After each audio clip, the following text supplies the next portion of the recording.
promised that I would be doing a video on Om Tat Sat to be released immediately after the set of Panchakala Kriya videos.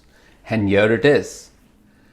By the way, I probably have around 30 to 40 more of a pipeline already lined up on various spiritual and traditional topics, which means we are set up for a great spiritual learning for the new calendar year coming up very soon. I look forward to be on this journey with you. Some of you have asked if I can produce YouTube shorts. Basically, for topics on which all we need is a quick 30 to 60 second response. As we get into the new year, I will explore that and with the divine grace, plan to make that a reality, of course. If I may take just a few seconds before we get to the topic of Om Tat Sat. Please spread the message of this channel to your family and friends. Let the authentic message of the Gita and the Upanishad pervade. It is only through word of mouth and with your interest that the message can be shared. Please take a few seconds and forward this channel and the information and this video right now to your family and friends. Okay, now let's get to Om Tat Sat. Why am I saying that Om Tat Sat is all you need? What about all the other hymns, mantras, and the volumes and volumes written over hundreds and thousands of years in the scriptures? Let me help you with an analogy. If you're a builder and I give you the fundamental ingredients of brick, cement, sand, wood, steel, etc., you probably can go ahead and build amazing buildings that become eye-catching, and each can become a masterpiece in itself. Om Tat Sat is like that. It is the fundamental substance on which everything is based out of.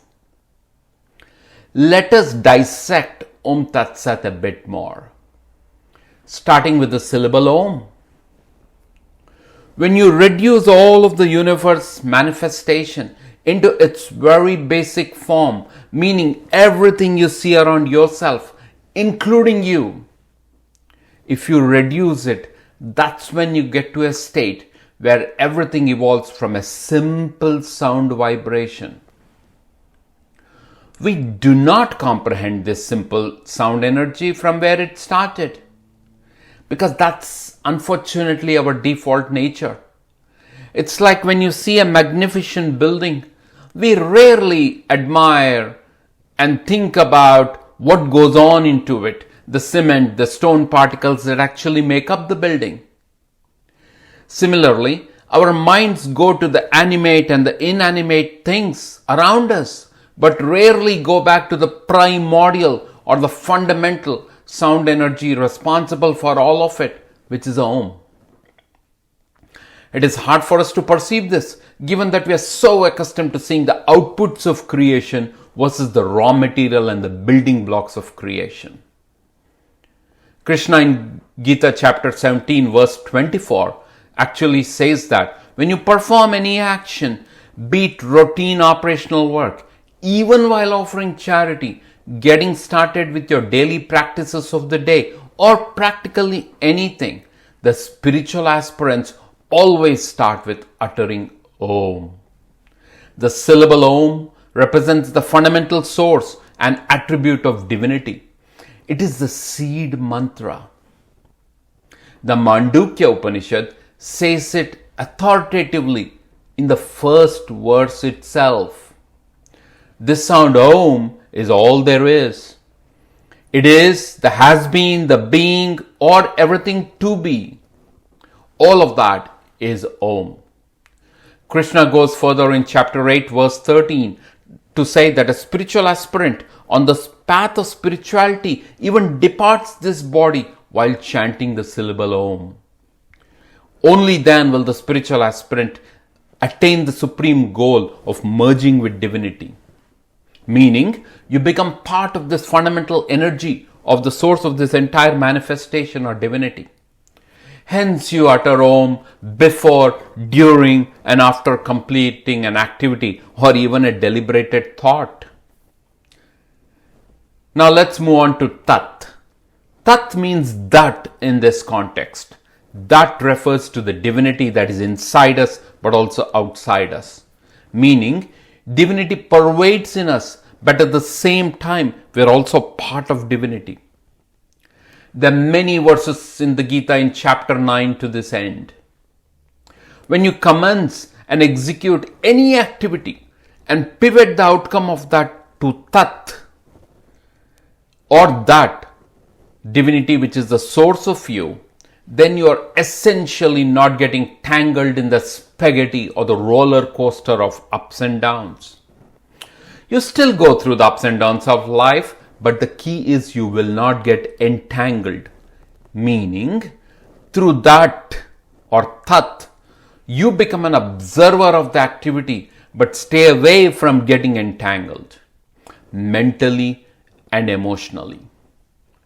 Since this is easier said than done, Krishna in chapter 17 verse 25 gives the guidance to start becoming conscious and be that observer by adding Tat to Om when you perform any action. Again, it can be a routine operational activity or a complex activity or just even a thought. You had Om and now you have Tat, and therefore it becomes Om Tat. Now let us get to the last syllable or phrase, Sat. Before or when you perform any action or even think about it, you need to be in a state of equilibrium, in a state of peace. Irrespective of the outcome, you want to be in a state of peace within yourself, in the duration of the action or the thought and after it. After all, you probably are pursuing multiple thoughts and actions at the same time. How do you stay in equanimity and at peace and stable? Sat is precisely tailored towards that. It stresses existence and awareness, puts you into a state of ease and auspiciousness. Actions anchored in spiritual learning and worship elevate Sat. I covered spiritual learning and worship in detail in the videos of Panchakala Kriya. While existence and awareness coupled with right knowledge is Sat, faithless activity becomes Asat or the opposite. Hence, actions performed without that element of stability and equilibrium and without faith in it becomes Asat.